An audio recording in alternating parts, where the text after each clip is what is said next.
আপনি বাংলাদেশের যত বিশ্ববিদ্যালয় আছে তরুণদের উপরে যদি একটা গবেষণা করেন, দেখবেন second third year final year পরে কেউ জানে না সে অনার্স শেষ করে কি করবে, ভীষণ ডিসঅ্যাপয়েন্টেড।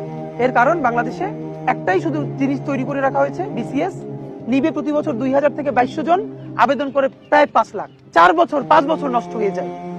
এখন বিসিএস এর প্রতি এই মোহটা কেন? বিসিএস এ নবম ক্যাডারে যুক্ত হলে তার প্রথম বেতন 26 থেকে 27,000, সর্বোচ্চ সে 40 থেকে 45,000 টাকা পাবে যদি সে ঘুষ না খায়, হারাম কামাই না করে। অ্যাডমিন ক্যাডার হোক, পুলিশ ক্যাডার হোক, আমি তাকে 50,000 নিলাম, মিটিং টিটিং করে 60,000 নিলাম। তো বাংলাদেশে তো এরকম প্রচুর ডিসেন্ট জব, প্রাইভেট জব আছে যারা 1 লাখের উপরে এমনিতেই ভালো স্যালারি পায়। তাহলে এরপরও কেন বিসিএস এর জন্য 5 বছর ধ্বংস করছে, এরপরে ক্যাডার হতে না পেরে সে আত্মহত্যা করছে? কারণ গত 15 বছরের বাংলাদেশে যার পরিবারে একজন পুলিশ ক্যাডার আছে সে সমস্ত বিপদ আপদ থেকে মুক্ত, তাকে কেউ গুম করবে না, খুন করবে না, ক্রস ফায়ার দিবে না। যদি কারো পরিবারে একজন অ্যাডমিন ক্যাডার থাকে, ট্যাক্স ক্যাডার থাকে, তাহলে তার সাথে এই ব্যাপারগুলো ঘটবে না। একটা জিডি যদি